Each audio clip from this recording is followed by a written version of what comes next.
Okay, right, okay, let's do this. Let's bloody do this. If everybody's ready, please do feel free to read along. Okay, so of course we're going to be talking about basically the Canadian dude who defected, I guess if you like, or got radicalised and went to fight for ISIS. It may take about 15-20 minutes. I'm not entirely sure how long it'll take. We'll be stopping just to give little bits and bats here and there. If anybody's got any comments as we go through, please do let me know. I'm on the reading screen now, so I can't actually see the chat or anything. But I will flick back over and come and see if anybody said anything. So, Aaron Driver was a sunny, easygoing kid with knobbly knees and a Teenage Mutant Ninja Turtles obsession. Me too. Born in Regina in 1991 to Wayne, a long-haul trucker, and Linda, a stay-at-home mum. He was a late addition to his family. His sister Eileen was already 12 and his brother Rob was 10. Wayne often spent weeks on the road, and in his absence, Aaron became inseparable from his mum. He'd do anything to make her happy, clean his room, do his homework, take out the garbage. So obviously this is basically the character building of the dude. So sort of guest telling us that he's a nice chap. Wayne.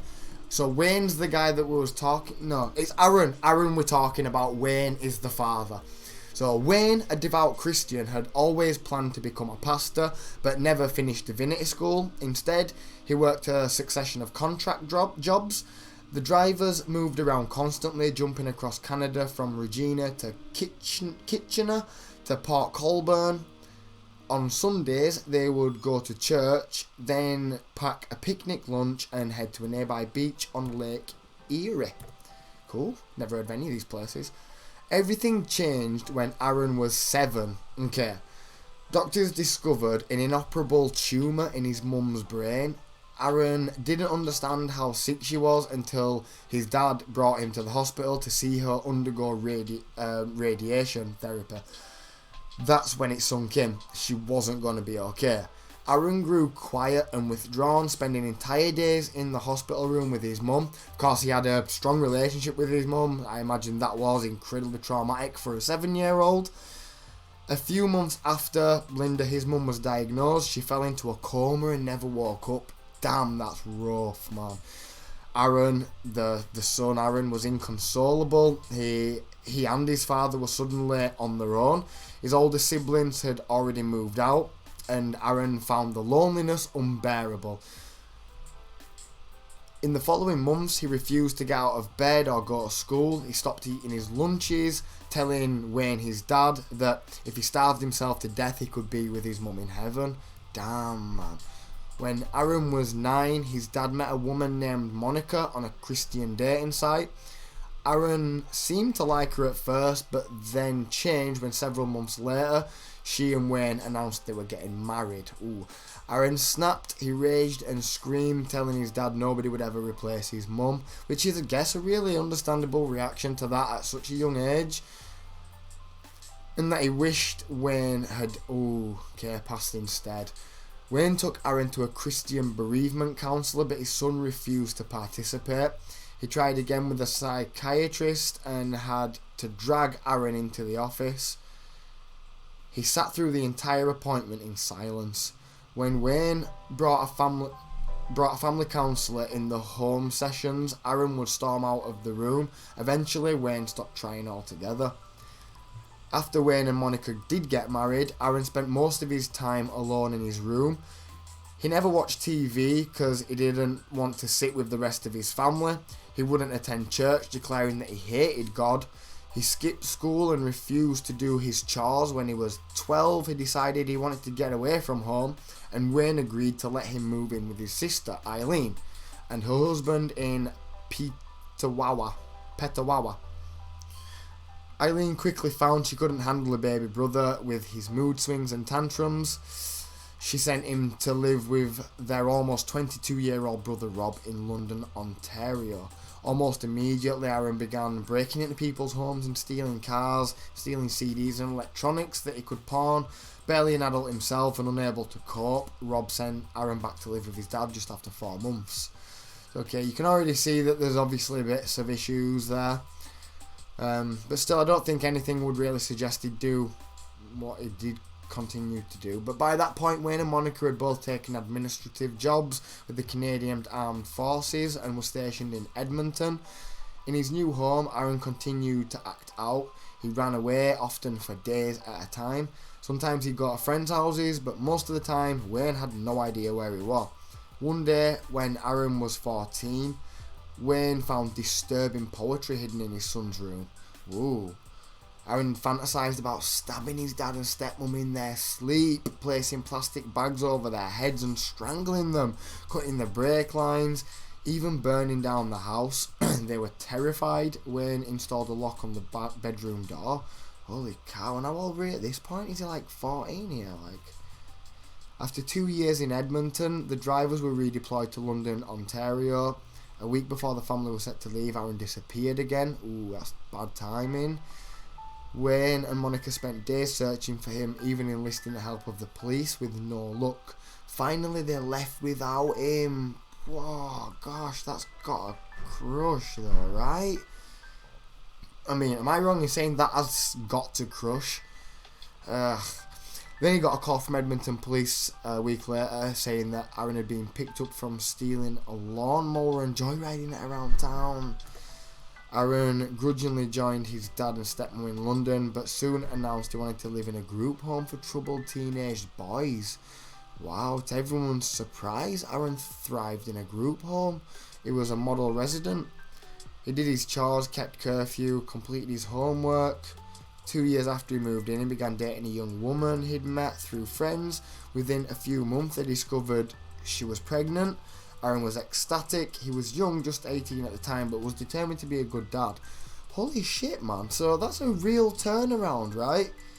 Of course, he's definitely shown some very worrying signs there when he was younger, but surely, losing your mother at a young age and then having your dad get with somebody else, relatively quickly, from what I just read there, it was only 2 years afterwards and maybe 3 years that they decided to get married, which definitely seems to be relatively quick for a 7-year-old. That's pretty quick, right? The stress his dad would have gone through is immense. Yeah, absolutely though, absolutely. That's a very good point. You've got to also appreciate that, that's also his dad going through some real rough shit, losing his wife to something horrific. Welcome, Sheila. It's absolutely fine, lovely. Great to have you. We're just in the middle of reading this crazy article, so I'm just going to continue on with this and I will get back to chat. But thank you, everybody. Welcome. Okay, so right, then he definitely turned round. From what I've read there, it's obviously limited information, but he got moved about a bit, naturally with his dad's work.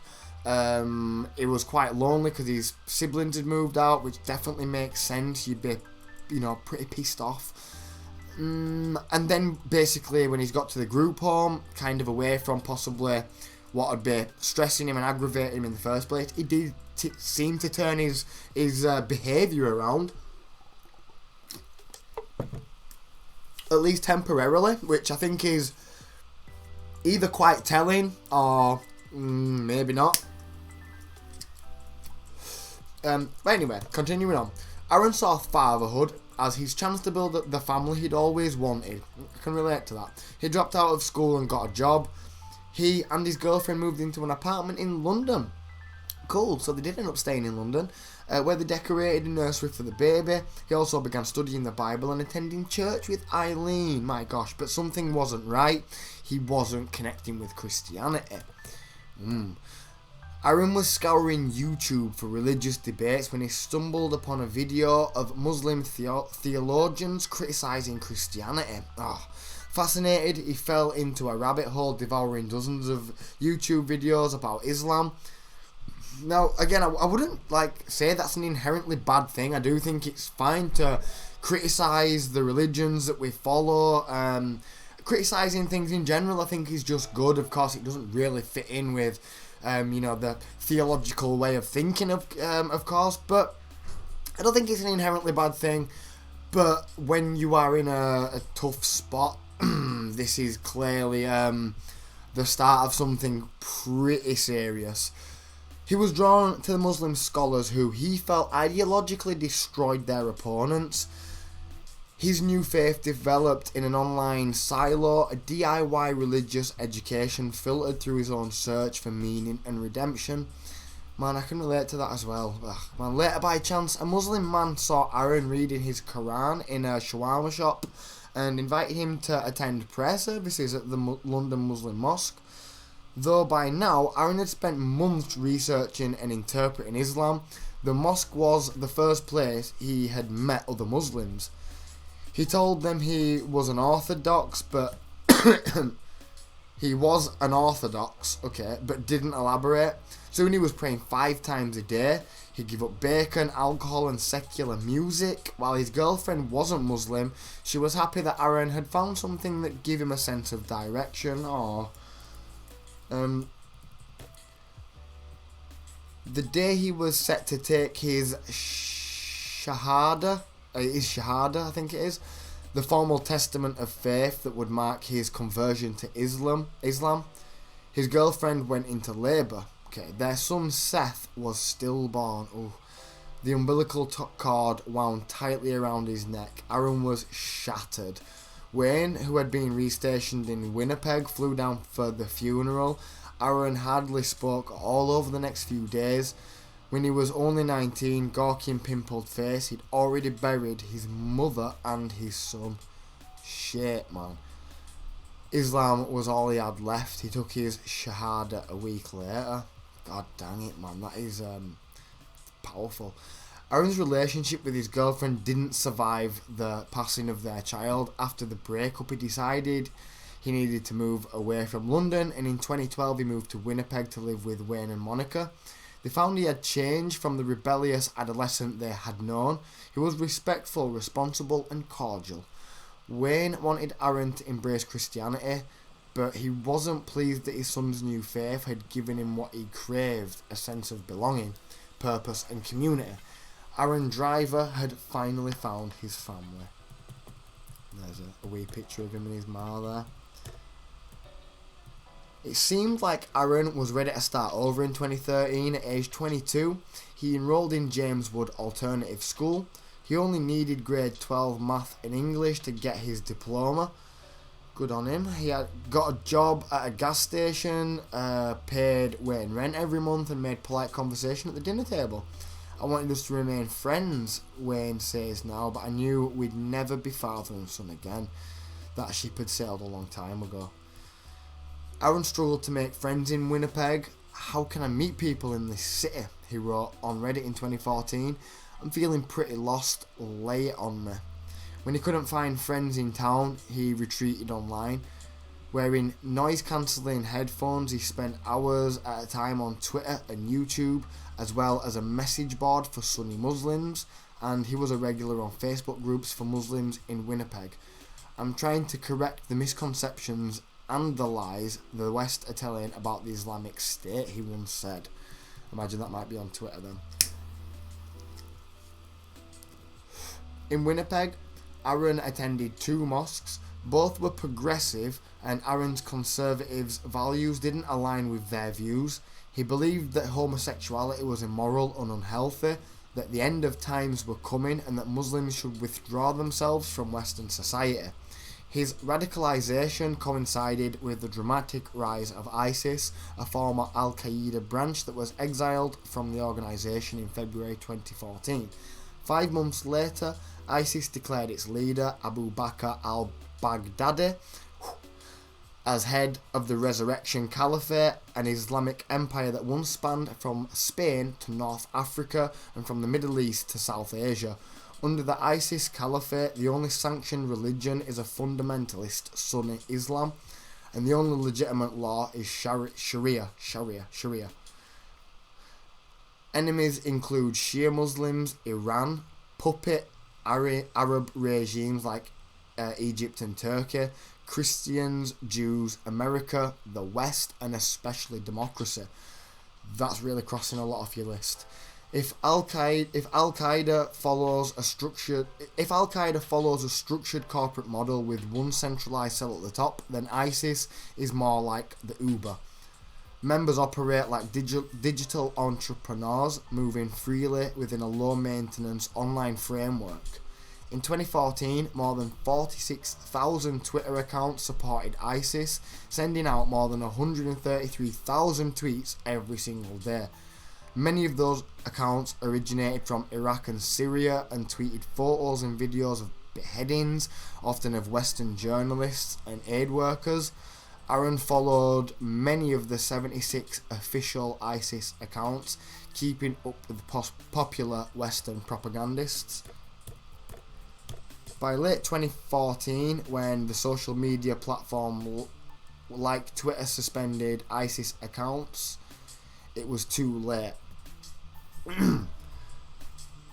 Always one step ahead, the organisation had moved to messaging apps such as Kik, WhatsApp and Telegram. These platforms used expiring links and encrypted URLs, allowing their users to evade detection, suspension and most importantly, identification.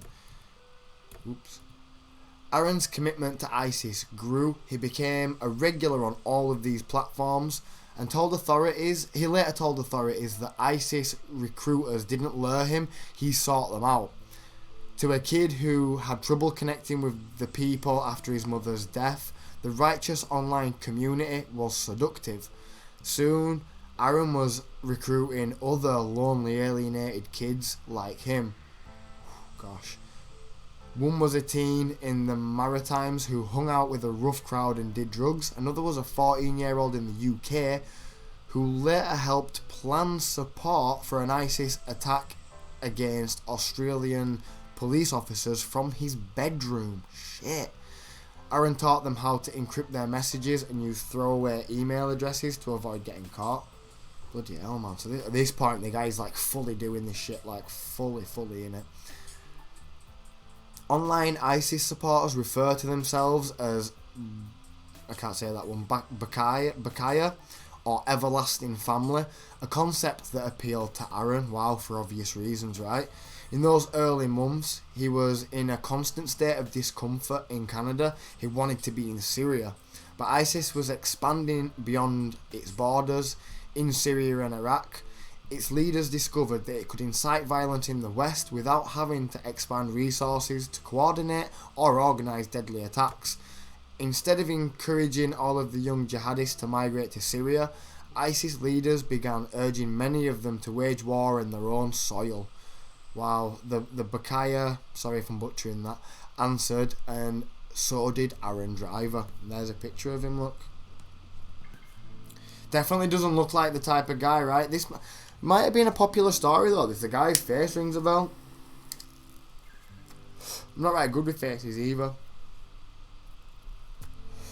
Offline, Aaron was a polite kid living under his dad's roof. Online, he was building a name for himself as Haroon Daniel Aburaham. Sorry. An Arabic play on Aaron Daniel that roughly translates to Warrior Lion. He operated 12 different Twitter accounts, below me in hell, all of which were banned for pro-ISIS activity. He attracted hundreds of followers, including jihadists, journalists, and intelligence agency members. Aaron enjoyed the attention. "I like to keep the spies and journalists close so I can see what they're up to," he tweeted. Most of his messages affirmed his dedication to ISIS. "When they attack us, we get stronger. When they leave us, we grow in numbers. Victories for the believers. Allahu Akbar," he wrote. Later he retweeted, "So proud of all of my brothers for making the Islamic State a reality." He directed a bulk of his tweets towards injustices in Syria and the West, and what he saw as the ultimate solution, the Islamic State. Aaron didn't share much about his beliefs with his family for obvious reasons. They knew he was going by the name Haroon and that he was attending prayer services at a nearby mosque, but they didn't know about his involvement with ISIS, and Wayne still hoped Islam was a phase. In July 2014, Wayne and Monica were transferred to Cold Lake, Alberta. Aaron decided to stay behind in Winnipeg, renting a basement apartment from a school teacher. He got a job at a distribution warehouse in Winnipeg's St. James's neighbourhood. And over the next year, he befriended some of ISIS's most zealous online supporters online. He bonded with Elton Simpson, the man who opened fire at the Curtis Culwell Center in Garland, Texas in 2015, the first ISIS attack on American soil. The two exchanged their last tweets just hours before the shooting. Bloody hell, man, that's really, really terrifying. Which Simpson signalised with the hashtag #TexasAttacks. Authorities believe that Aaron helped Simpson encrypt his messages like he did with those other people, though his involvement was never proven. After the attack, Aaron tweeted, "I think this worked out beautifully," and his devotion to ISIS intensified. He became convinced that all members of the military were justified targets. If a country goes to war with another country, or another people, or another community, I think they all have to be prepared for things like that to happen. Fuck, man. Wow. I mean, that's really far gone at that point. I mean, he once told the CBC, that must be a news network, I guess. And when it does happen, they shouldn't act surprised. They had it coming, they deserve it. Wow. Let's just take a second just to come back and read some comments. Thank you, everybody. Welcome, everybody. Welcome. We have Lena, we have Devo Girl, and Dubs. Welcome. Lena, Devo Girl, and Dubs. What is up? Thank you for joining us. Extreme behavioural changes are never a good sign, especially if it's to perfect behaviour. I mean, that is definitely a very interesting point to make. I must agree. You could definitely argue that was just a cover-up. He'd become more witty at that point. He'd become savvy to the idea that showing extreme behaviour is going to obviously warrant people looking at him under a microscope, which he probably didn't like. Don't think anybody kind of likes that, right? Oh, CBC is a sister company to BBC, which is the British Broadcasting Corporation. Absolutely awesome. Thank you, Lola. As a non-American, what do you think about all of the shooting that goes on here? Would it stop you from coming to the US, Devo Girl says. Okay, I will answer that. That's a very interesting question. I think we can just quickly take a second to answer that question, Devo Girl. Thank you very kindly for your question. As a non-American, it definitely strikes myself as being very extreme. Now, take from that what you want, but I'm not saying whatever. I just say that it strikes me as being a very extreme thing to go on. There's a very popular episode of South Park around school shootings, and the basic thesis of the episode is one of the mothers there is going absolutely insane about all these school shootings, and everybody else is acting like it's normal. Now, I'm that mother in that situation because it strikes me as very, very intense. Like, I don't know. Now, talking about solutions, like, I don't know, there's loads and loads of avenues you could go down, but it definitely does make me think twice about going to the US. Yeah, absolutely. It absolutely does. I have to be honest there, and it does. I hate to say that because, honestly, I love the US with all of my heart. I really do. I think it's a wonderful country. I think the people there, on large, are absolutely amazing, and it kind of sucks that is something that plagues that place because, honestly, the people there are innocent and they don't deserve it, as any innocent civilian in that situation doesn't. But it definitely strikes me as extreme and very, very, very sad. Very, very sad. Like, holy shit, the idea of anybody getting shot strikes me as sad, but, you know, when you're talking about mass numbers of children, man, seriously. I mean, you can really call it what you want, a conspiracy or this or that. If, like, the bottom line is children are dying, something needs to change. Like, but I'm not an American, so it's very easy for me to say that, and I do respect that. But welcome, everybody. I'm going to continue on with the article now. Thank you, Devil Girl, for your question. If anybody else has any questions, I will try pop back. I think we're nearing like the meat and bones of this now, so I'm just gonna keep going here. Where did we get to? Okay, yeah, it's right there, right? Yeah. Every so often, the self-styled jihadi warrior went off message and flashes of another Aaron appeared. His Twitter feed featured a surprising number of cute kitten vines and YouTube videos sprinkled among the hate speech and gleeful gloating. He loved to talk about weightlifting and workouts, and once advised his followers to take the stairs instead of the escalator because they'd feel better about it. He wrote that he loved the smell of fresh clipped grass, and he showed compassion to those whose families didn't understand their faith. Your family, he tweeted, can be the most resistant audience for dawah, sharing Islam. Okay, yeah. In February 2015, Wayne, his dad, was reading the Toronto Star, interviewed with a masked ISIS supporter named Haroon Abdurrahman. The man refused to provide his real name, but told the paper that he lived in Manitoba and grew up in a Christian military family. He described how a few months earlier, when Michael Zehaf Bibu opened fire on Parliament Hill in the name of ISIS, he listened to the story develop on the radio at work, barely containing his excitement.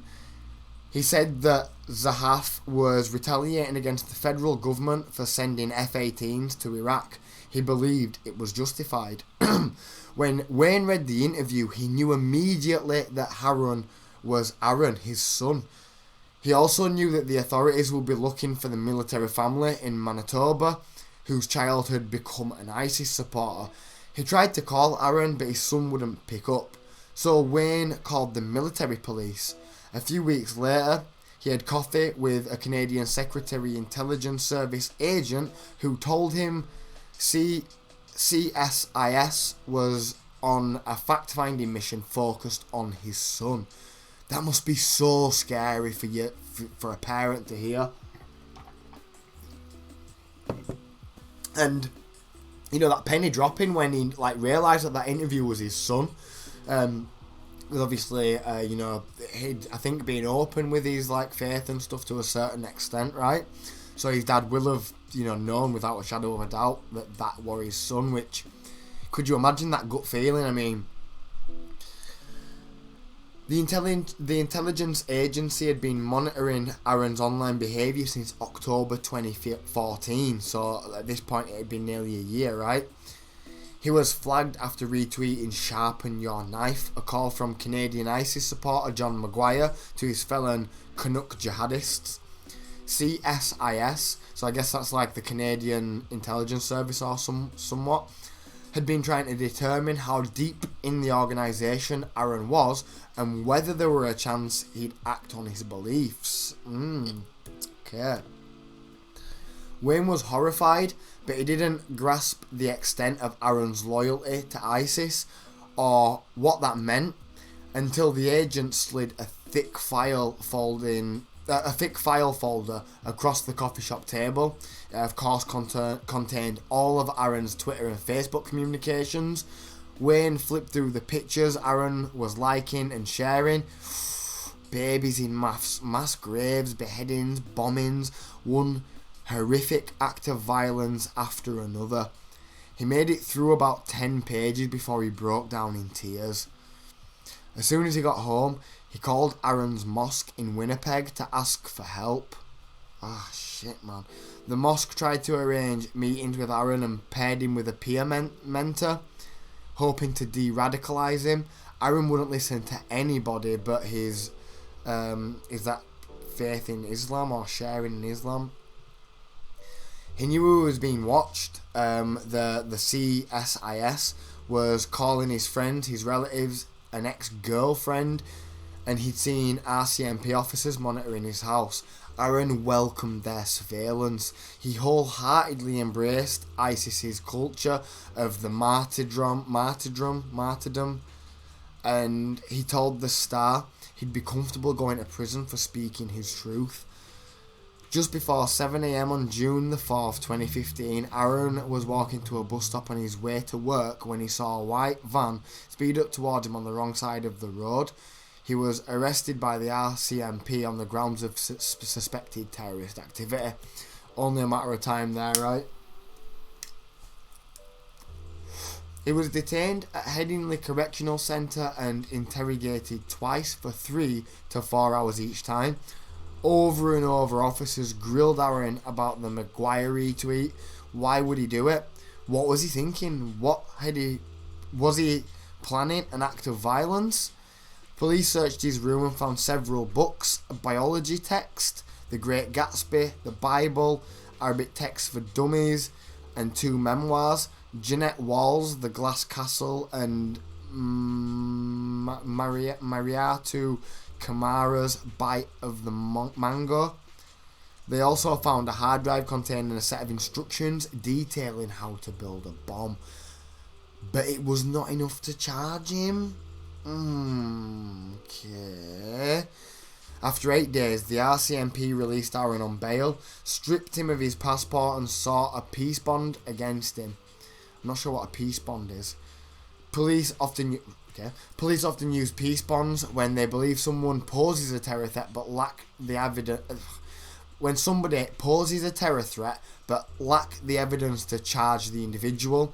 So much like I can't remember that plea thing that they call it now. It's like a Marty plea or something like that, where you plea your guilt but you retain your innocence, kind of thing. Kind of, I guess, somewhat like that. If you've ever heard of that. If you're a true crime fan, you may have heard of that, and that's probably the wrong word. Anyway, the bond consists of a rigorous set of rules. It provides a clear mechanism for police supervision and restricts the suspect's access to extremist communities. In Aaron's case, it meant that he couldn't go to jail. So it's a lifeline, in my opinion. It is an application to the judge. The RCMP states that officers had discovered enough about Aaron to reasonably fear that he would participate in or contribute to, directly or indirectly, the activity of a terrorist group to facilitate or carry out a terrorist activity. In the days following Aaron's release, journalists reached out to him for comment. He told them that he'd surprised that he wasn't targeted. I think things are going to get worse, he told the CBC. He predicted that more restrictive laws against Muslims, which he believed would radicalise them at a faster rate. Muslims would be treated in the West like the Jews were treated by the Nazis. He claimed that he was being punished for criticising Canada and that he was not a violent guy. Okay, so I can get the angle that is coming at there, and I do agree that, like, restrictive measures on all of Muslims is going to increasingly radicalise certain individuals, but there's obviously some kind of measures that you've got to take on those that are being radicalised, right? I mean, for the good of, like, literally everybody. So I do get the angle, and it's a very nuanced thing to start making laws about and stuff, and you've got to be very careful. But at the same time, you can criticise Canada. Canada isn't, other parts of the world where you actually can't criticise the place. You are allowed to criticise Canada, but you're obviously not allowed to, have bomb mechanism instructional kits on your hard drive. Like, that's not right, okay? Like, you don't have to actually be violent to, you don't have to actually carry out an act of violence to be risky and to be a violent person. Like, it doesn't really work like that. If you're going around, saying that you're going to do violent shit, then at the end of the day, that is enough grounds, and I feel like that should be enough grounds to at least, like, drag that person in and have a stern word with them, if you like. I never knew this. Granted, it's not something that comes up in convos loads. Yeah.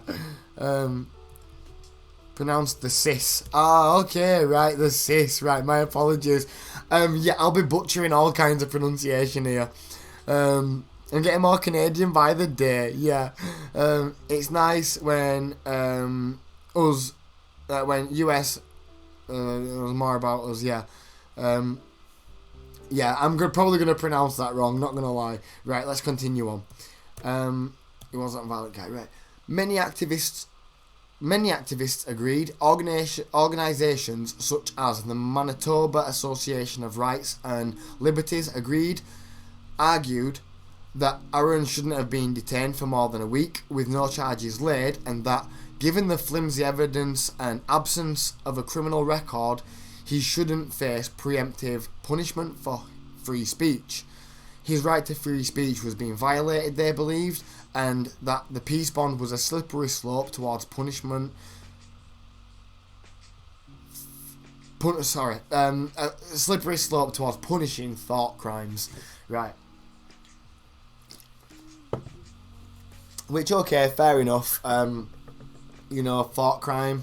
It's a whole other story in its own right, but there's a difference, right? There's a difference between like somebody writing like a fantasy novel or somebody having instructional kits on how to make bombs, plus lots of just also, I mean, if one of those articles, about the bomb making kit and stuff, and the retweeting obvious violent tweets and stuff, then yeah, with just one of those articles of evidence, then absolutely these lot have a massive case. But I think with everything considered, I don't really think it's a slippery slope at all. Personally, I don't think that's a bad thing. Anyway, he publicly appointed defence lawyer Leonard Taylor. It's a weird spelling of Taylor if that's Taylor, but I'm going to call him Leonard Taylor. Got in touch with Lord Dawson, a professor at the University of Waterloo and the director of the Canadian Network for Research on Terrorism, Security and Society. He wanted Dawson and his research partner, a fellow at the George Washington University who specialises in domestic radicalisation, to assess whether Aaron was a threat. On August the 6th, 2015, they met Aaron in a public library where Aaron, in defiance of his bail restrictions, had been on Twitter. They spoke for hours and Aaron was candid about his radical beliefs. If we lived in a Muslim country, he told the researchers, then anyone who wasn't a Muslim could be put to death. When the research assistant asked him where would he go if his Canadian passport was reinstated, Aaron replied that he wanted to be in Syria, and yet he repeated over and over that he wasn't a violent person. The researchers didn't basically believe him. On February the 2nd, 2016, Aaron agreed to the peace bond conditions. He was sent to live with his sister Eileen, her husband, and their 4 children. Ooh, shit. In a small town near London, Ontario, where he got a job on an assembly line at Meridian Lightweight Technologies, a car parts manufacturer.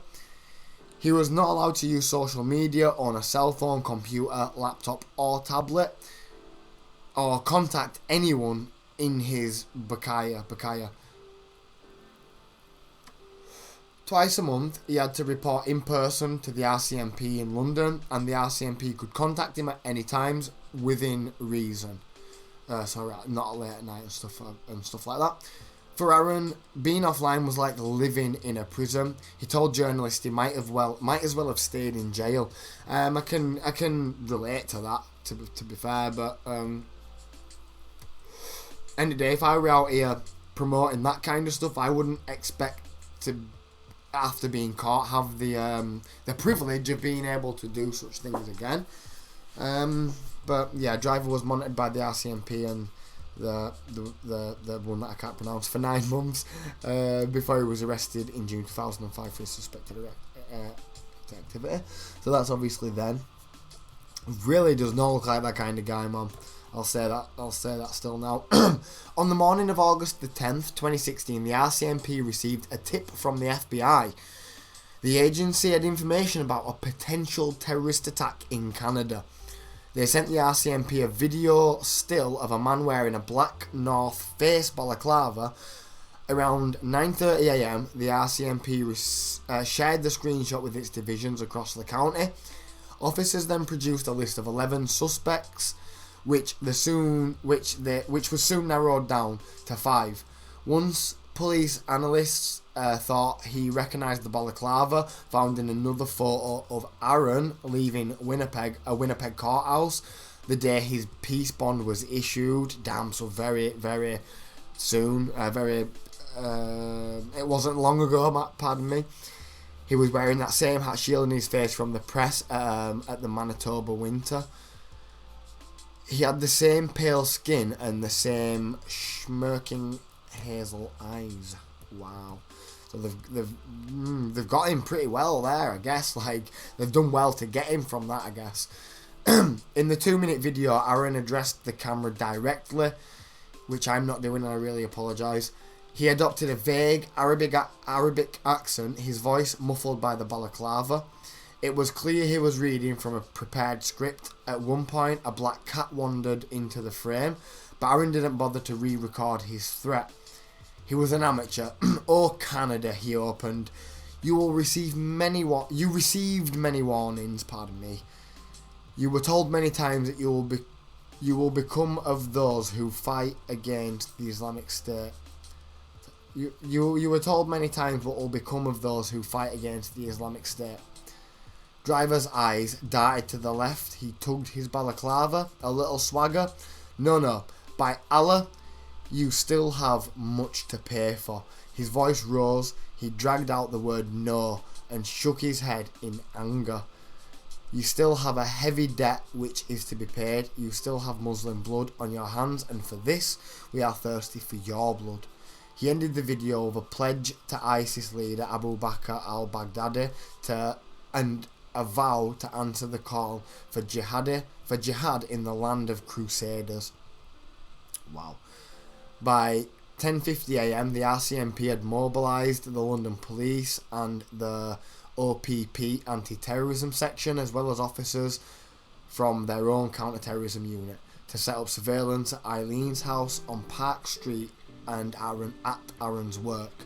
Members of the RCMP's explosives disposal unit and the emergency response team were also deployed. Together, along with members of the Strathroy Cardock police services, they waited and waited. Questions reverberated through the team. What was the level of threat? How could they keep everybody on the street safe? How could they keep themselves safe? What was Aaron's plan? Unsure of Aaron's target, police warned businesses in downtown London, as well as Metrolinx and the Toronto's police services, the TCC, and the Greater Toronto Airports Authority that there had been a terror threat. So, man, they were taking this shit super seriously. So Terry Duffield, a cabbie driver, started his shift at 6:30 that morning. Around 4 p.m. he received a call from his dispatcher. He had a customer who wanted a ride into London. It was Aaron. Oh shit. In the 2 years he'd been driving, Duffield had met Aaron many times, ferrying him to work in the grocery store, and Aaron was friendly, always paid his fare. So Duffield dropped off a passenger and headed straight to Aaron's house. When he pulled into the gravel driveway at 4:18 p.m, there was no one waiting. 5 minutes passed. He basically called him. No, he didn't call him. He was ready to call him, and he saw him walk out towards the cab carrying a backpack.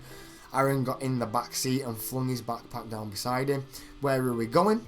The taxi driver says. London, he replies. Where in London? The taxi driver says. Downtown in City Plaza, Aaron replies. Duffield said the fare was $55 up front. Aaron handed over the cash, which Duffield tucked inside his money pouch. He put the car in reverse, began backing up. The man yelled stop. Duffield and Blake's thinking that he was about to hit somebody. Instead, he saw the police in his rear view.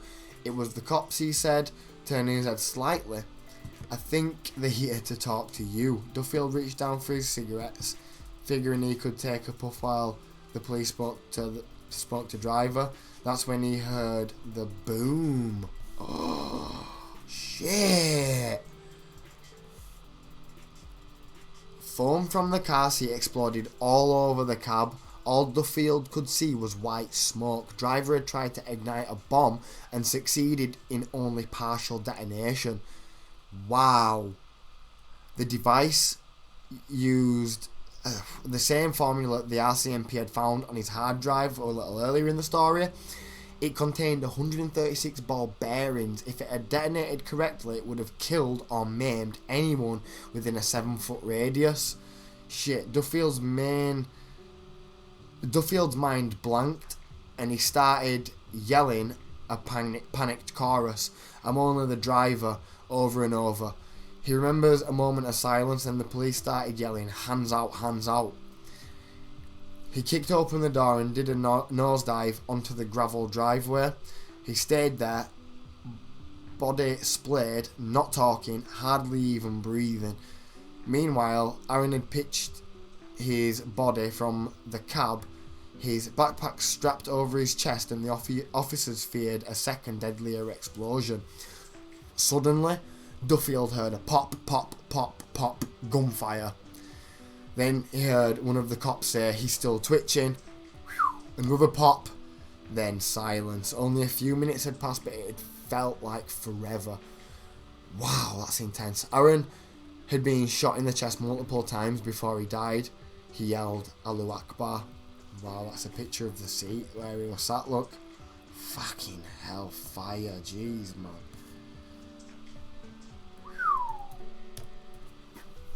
Wow. Across the country, in Cold Lake, Alberta, Wayne was in a Shoppers Drug Market parking lot, waiting for his wife. He'd spoken to Aaron 3 weeks before, or at least he'd tried. Aaron hadn't talked to his dad since he'd reported him to military police. The last time he called Aaron, his son had hung up on him. Still, he wasn't completely in the dark. He received irregular updates from Eileen and thought his son was doing well. Aaron had been checking in with the RCMP twice a month as the peace bond stipulated, and he never missed a meeting. But then Wayne's cell phone rang. It was Eileen. She could barely get the words out. Aaron's dead. Wayne and Monica went home to pray. That evening, they watched the news hoping for information. Bloody hell, isn't it terrible that families of families of victims hear about information first from the news, which I think is really fucked up. A lot of the time, not always, but a lot of the time.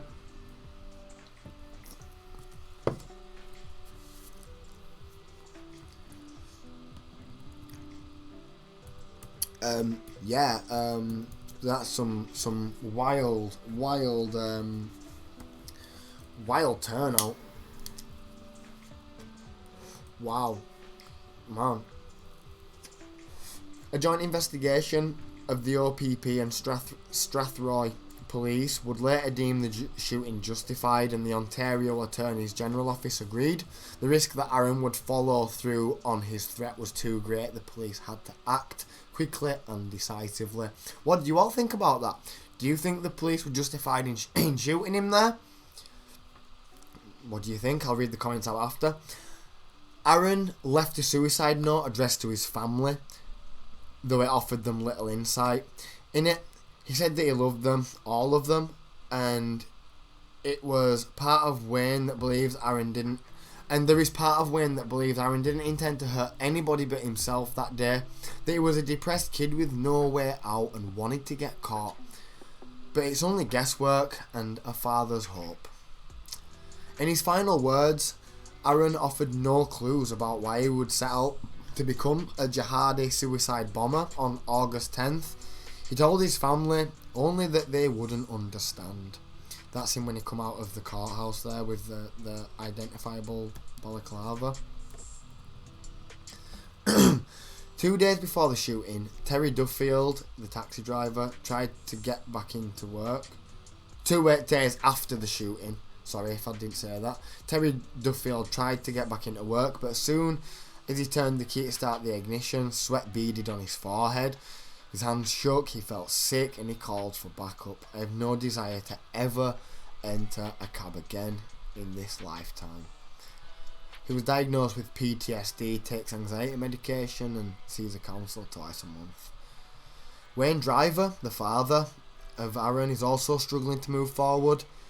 When he retired from the military last summer, he returned to his dream of becoming a pastor. He enrolled in divinity school and graduated in the fall. Every day he gets up at 5:30 a.m. and studies for 6 hours. He devotes one afternoon every week to volunteering at the food bank. Well, good on you, man. He attends a prayer meeting on Tuesdays and a Bible study group on Thursdays. When his pastor is away, he preaches the Sunday sermon. Like his son, Wayne finds structure and meaning in faith. He believes Aaron was more than the one action than which he is now notorious for. That he was kind and gentle to those who cared about him, and there were people who cared about him, and that there were people that cared about him. He told me it's not monsters who are violent extremists in Canada, it's the kids next door. Wow. On August 18th, on the 18th of August, Wayne buried his son, the boy he could never reach, in the same plot as his mother. Bloody hell. It would have been his 25th birthday as well. Ah, man. Very sad. Very, very sad. Anybody got any comments after that? Anybody, how do y'all feel about that, gang? I feel quite sad after reading all that, to be honest. I feel quite sad. I don't really feel good that he's like dead or that he's over, or it's just really fucking sad, to be honest. Like, because there's a big part of me that can really relate to, you know, and I'm sure many of us can that's ever watching this, that you know, being that kid that kind of is lost and don't really know what to do, and I know maybe he's disillusioned from family, disillusioned from school, work, your friend group, or just wherever you are, and kind of been in that situation where maybe, you know, you could put yourself in that situation with a bit of empathy, and maybe just remember how easy that could be in that situation. I mean, I have been radicalised myself. It wasn't with religion, mind you, it was with drugs, but I would definitely see that has been a form of radicalisation in its own little way, and definitely operates on many of the same mechanisms. So I'm sure many of us can relate to those kind of feelings, thoughts, and sentiments. And I agree with everybody. It's really, really sad. It's absolutely heartbreaking. I also believe the police were justified in pulling the trigger there. We often see plenty of cases where police are definitely not justified in pulling any trigger on anybody, but this is a case where they absolutely were, yeah, and I'd say that with a heavy heart. I wish that they wasn't. I wish they never had to shoot him. I wish that poor kid that couldn't find guidance in anything else was able to find it in something else, and maybe go on to, you know, do something with his life rather than become infamous for, sadly, all the wrong things, I guess. And it is really sad. He lost his way through the loss of his mum, and he went down the wrong path in his grief. I agree, Lena. I think there were definite points where you could, you know, say, right, that's a clear stressor, trigger. I'm lucky enough to still have both of my parents, and honestly I thank the sky for that every single day, because you know, when that day inevitably comes for all of us, it's not going to be an easy day, whether you really like your parents or you don't really even like them. Just there's always going to be a part of you that goes with your parents, I guess, in a weird sense. So yeah, I can totally see at that young age, and then the relationship thing with, I mean, I can get it. It's no excuse, of course. I'm sure loads of people have been through very similar things and never once you know, thought about hurting other people because of that. But at the same time, I don't think it's fair to judge him because he took that path. Well, maybe it is fair to judge him because he took that path, but just to keep in mind that, yeah, I mean, it's probably not what he set out to do when he was a young kid, right? I mean, surely it didn't seem that way, at least. He wasn't raised in a family that ever would have, you know, ever got him into doing that. Like, holy shit. his history is sad, and he could have been helped in some ways. Yeah, he could have. He absolutely could have. I think to a certain extent, like, he was helped. I think there was help there for him. There was times where maybe he could have turned it round, and I do hate to say it, but it does always have to come from inside of us. Like, we do make our own choices, and I say that as somebody who has made the most horrendous choices just in my life. Like, I really have. I've made some ridiculous choices, so for real, I can empathise with making shit choices and feeling crappy for it afterwards, but it's no excuse. It really isn't. There's no excuse to ever hurt somebody, to ever want to take it out on other people. Vulnerability is dangerous there, like, like Georgia just says there. Let me just read that comment out.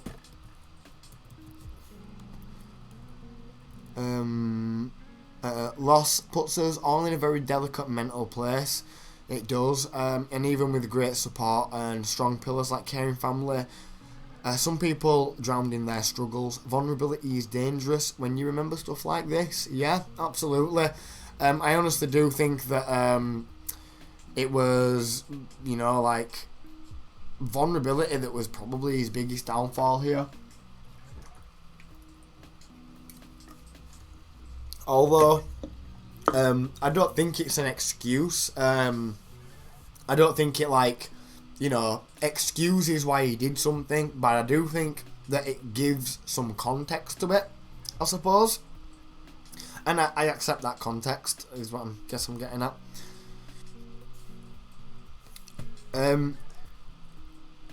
I dislike when people say he was a nice person, though. Absolutely. Now, you're touching on something there, Jess, that I also very, very dislike. Very much dislike. Can't speak today. Why can't I speak? I really butchered that reading there, everybody. My gosh. I'm really sorry. That was proper terrible. I hope that still made sense and you at least got some of the emotional impact there. I really butchered that reading, like, shit. I should practice stuff like that first, and I'm really sorry that I didn't. I did a little bit, but yeah, my apologies. That took a lot longer than I thought as well, so I'm sorry that if you were ready for a 15-minute little chat and that ended up being like 45-minute long. But it was fun. I like to read, so thank you for sitting through that, everybody. I appreciate everybody sitting through that. Sorry, going back to Jess's comment. Yeah, I don't think it's fair to say that he was a nice person, because he obviously wasn't. He obviously wasn't. I'm sorry, but no nice person does that. No nice person has it in him to do that. Like, radicalised or not, fuck knows. There's just a certain part of me that thinks that, like, just, you know, maybe you've got to have had it in you. Like, most people, when they watch, for example, the things that he was retweeting, going back to that part where his dad saw the FBI file that the police passed him, or whatever it was, and he was seeing all these horrific war crimes and shit. Like, just to enjoy seeing stuff like that, you gotta be a little mean. Like, come on.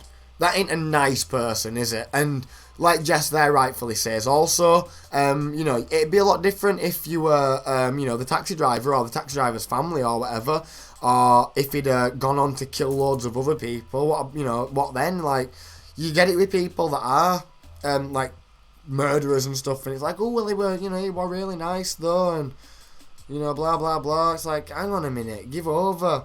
You know, the guy obviously wasn't nice. Like, it might have been at one point when they were like 12 or something. Holy shit, like, this guy were a flipping monster. Clearly he were like retweeting war crimes. Fuck. I mean, radicalisation or not, I still think if you're radicalised, you're a monster. You've just been radicalised into being a monster. You just are inherently a monster, I guess. But you're still a monster. You can't hide from that. Like, no, I don't think you can. Yeah, Lena, there were a few there. There were a few words that threw me off a little bit, I'm not going to lie. Might be the monster, yeah, I think I'm a little bit charged off the monster, like a little bit like jittery and shit. Exactly, he was definitely hard to reach,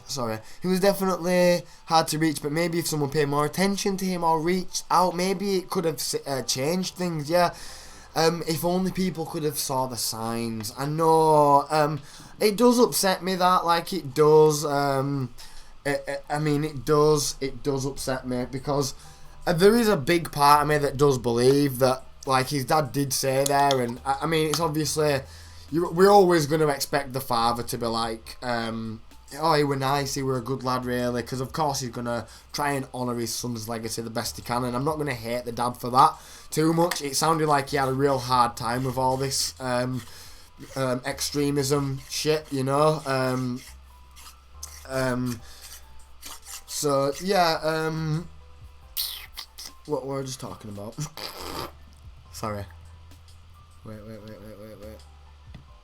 Yeah, so I think maybe there were, you know, like some parts of him that just wanted to get caught, and he were obviously been quite blatant about it, doing like news interviews and shit, and you know, like they'd found all this stuff in his computer and stuff.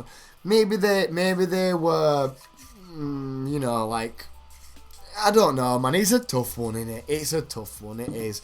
Enjoyed this. Thank you, Kay. Bless you. Thank you for the follow, Jason. Bless your heart, my friend. Appreciated. Welcome. I am going to upload this to YouTube, everybody. I hope you don't mind. Please and thank you. The urge to say so was a good person. But that's not the point. They ended up a different person. Yes, that's where it ended up. That's what things led to. That's what led to things. Yeah, we've all been different, but in the past, yeah. I don't think you know, that he was nice at one point takes away from the fact that he was awful. He was doing horrible things. Thank you, Kay. Bless your heart, Kay, with the sub. My word. Thank you. My gosh, we are so close to hitting 100 and being able to go on a trip. We're also going on a trip tomorrow, so I really hope you can make it tomorrow. Thank you for the subscription, man. Honestly, I appreciate it. Same to Georgia earlier. Georgia subbed earlier. I really appreciate it, gang. Thank you so much. Right, where were we? Where was we? Thank you, I appreciate that a lot. Thank you, Lena. 3-month free sub. Thank you. Bless your heart. We got a hype train going. Oh my days. That is like maybe like the second time that's ever happened. A flipping hype train. Oh my gosh. That is mental. Why? Thank you everybody. That is so flipping cool. Great to put a smile on your face. It absolutely does. Especially knowing we are so damn close to being able to actually go out on a trip somewhere. Like, that is awesome. Loving it. Thank you, everybody. Thank you. Very much appreciated, honestly. Right, let me go back to some comments. Yes, Jess. Thank you with the bloody... You're a lot of deadly. I love you a lot, honestly. You're awesome. Oh, so yeah, right. The reading, right, okay, right, area. The reading was really good. Thank you, Georgia. And you smashed most of the weird place names too. I didn't do bad. I mean, no, it wasn't too bad. I mean, it wasn't a disaster, which we all know it could have been. So yeah, I'm proud of that. I'm proud of that. We did all right. Thank you, everybody, for sitting through that. Though that was definitely longer than I thought it was going to be. Where am I? Though Regina throws Europeans off, yeah, there was a lot of hard names. Thank you, Lena. Reggie makes everyone laugh when pronounced right. Regina makes... how is it? Oh my gosh, I'm saying it wrong. I wish we would pronounce Regina the way the Europeans do.